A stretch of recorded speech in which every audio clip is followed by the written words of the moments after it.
প্রিয় দর্শক, আসসালামু আলাইকুম। হাজির হয়ে গেলাম নতুন একটি নাস্তার রেসিপি নিয়ে। ঘরে থাকা একটি ডিম আর ময়দা দিয়ে মাত্র 10 মিনিটে তৈরি করে নেওয়া যাবে, তাও আবার হোটেলের মতো।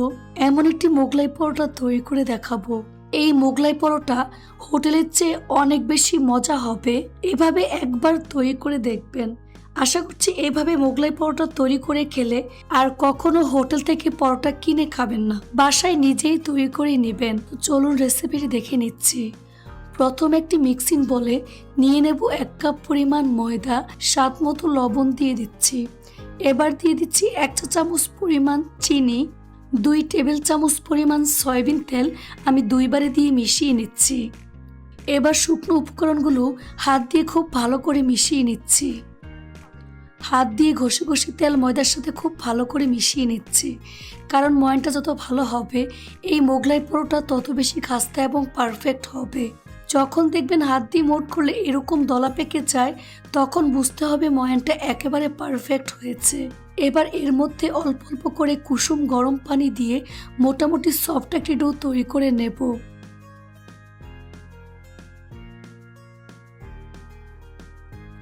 ডোটা মাখানো হয়ে গিয়েছে।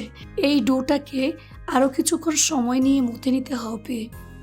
এই তো ডোটা আমার রেডি হয়ে গিয়েছে। উপরে সামান্য পরিমাণ তেল মেখে নিচ্ছি, এতে করে ডোটা ড্রাই হয়ে যাবে না, একেবারে সফট থাকবে। তারপর ঢাকনা দিয়ে ঢেকে রেখে দেব প্রায় 20 মিনিটের মতো। এখন আমি ডিমটাকে রেডি করে নেব। এর জন্য একটি মিক্সিং বলে দিয়ে দেব আমি 1 কাপ পরিমাণ পেঁয়াজ কুচি, 2 থেকে 3টি কাঁচামরিচ কুচি দিয়ে দিচ্ছি, 2 টেবিল চামচ পরিমাণ ধনিয়া পাতা কুচি, দিয়ে দেব স্বাদ অনুযায়ী লবণ। এবার হাত দিয়ে কষলিয়ে পেঁয়াজ সবকিছুর সাথে মেখে নিচ্ছি। পেঁয়াজটাকে হাত দিয়ে মেখে সফট করে নিতে হবে, এতে করে পেঁয়াজটা আরও অনেক বেশি সফট হয়ে যাবে। মোগলাই পরোটা খেতে অনেক ভালো লাগবে। এই পর্যায়ে 1 প্যাকেট ম্যাগি ম্যাজিক মশলা দিয়ে দিচ্ছি। এই ম্যাজিক মশলা ব্যবহার করলে মোগলাই পরোটার স্বাদটা দ্বিগুণ বেড়ে যাবে। এবার আমি এর মধ্যে দিয়ে দেব একটি ডিম। ডিমটাকে হাত দিয়ে খুব আলতোভাবে মেখে নিচ্ছি। আপনারা চাইলে 2টি পরোটার জন্য 2টি ডিম ব্যবহার করতে পারবেন, তো আমি এখানে একটি ডিম ব্যবহার করেছি। এবার এটাকে এক সাইডে রেখে দিচ্ছি। ফিরে আসলাম 20 মিনিট পর। এখন ঢাকনা সরিয়ে ডোটাকে আরও কিছুক্ষণ সময় নিয়ে মথে নিতে হবে। তারপর ডোটাকে সমান 2 ভাগে ভাগ করে নিচ্ছি। এবার এই লেচিগুলোকে ঠিক এভাবে গোল বলের মতো তৈরি করে নিচ্ছি।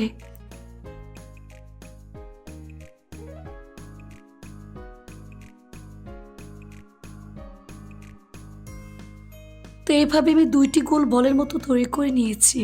এখান থেকে একটি বল বোর্ডের উপর নিয়ে প্রথমে হাত দিয়ে চেপে চ্যাপ্টা করে নিচ্ছি। এবার বেলুন দিয়ে বেলে নিচ্ছি।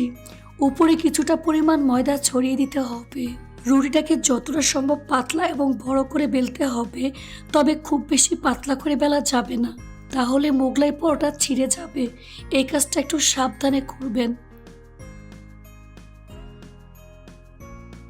দেখুন, এরকম পাতলা এবং বড় একটি রুটি আমি তৈরি করে নিয়েছি। এবার রুটির মাঝ বরাবর অর্ধেক পরিমাণ ডিমের মিশ্রণ দিয়ে দিচ্ছি। এই রুটির চারপাশে একটু ডিম লাগিয়ে নেবেন, এতে করে খুব ভালো করে সিল হবে। ভাজার সময় খুলে যাওয়ার ভয় থাকে না। 2 পাশ থেকে ঠিক এভাবে ভাঁজ করে নিচ্ছি।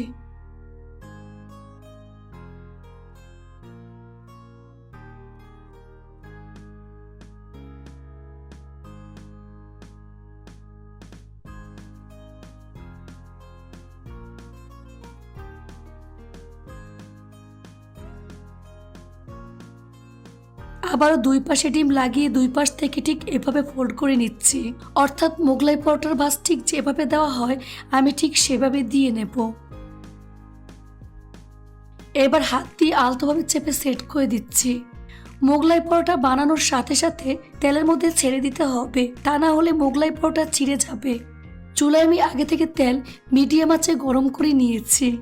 এবার গরম তেলে মোগলাই পরোটা আমি দিয়ে দিচ্ছি। ভাজের অংশটা কিন্তু নিচে থাকবে।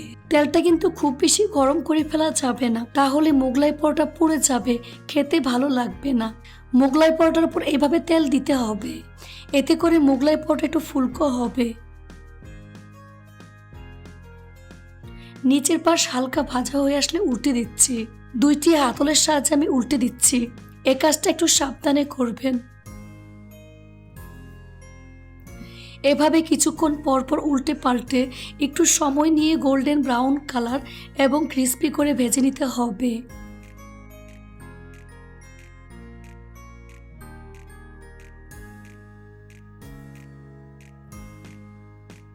ভাজা হয়ে গিয়েছে, দেখুন খুব সুন্দর কালার চলে এসেছে। এখন তেল থেকে নাস্তার প্লেটে তুলে নিচ্ছি।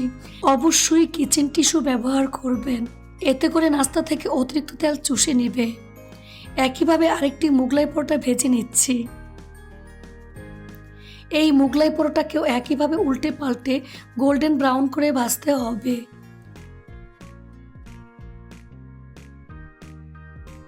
এই পরোটাটাকে আমি একইভাবে ভেজে নিয়েছি, দেখুন খুব সুন্দর কালার চলে এসেছে। এখন তেল থেকে উঠিয়ে নিচ্ছি, তারপর পরিবেশন করে আপনাদের দেখিয়ে দিচ্ছি।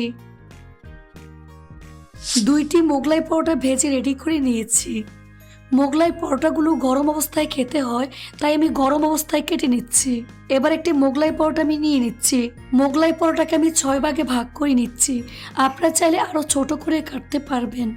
এভাবে মোগলাই পরোটা একবার বাসায় তৈরি করে খেলে আশা করি আর কখনো হোটেল থেকে কিনে খাবেন না, বাসায় নিজের হাতেই তৈরি করে খাবেন। এই মোগলাই পরোটা বাসার ছোট থেকে বড় সবাই ভীষণ পছন্দ করবে। একবার খেলে বারবার এই মোগলাই পরোটা খেতে চাইবে, এতটাই টেস্টি হয়। রেসিপিটি ভালো লাগলে অবশ্যই একটি লাইক দিয়ে দিবেন। ফ্রেন্ডস অ্যান্ড ফ্যামিলির সাথে বেশি করে শেয়ার করবেন। সবাই অনেক বেশি ভালো থাকবেন। আল্লাহ হাফেজ।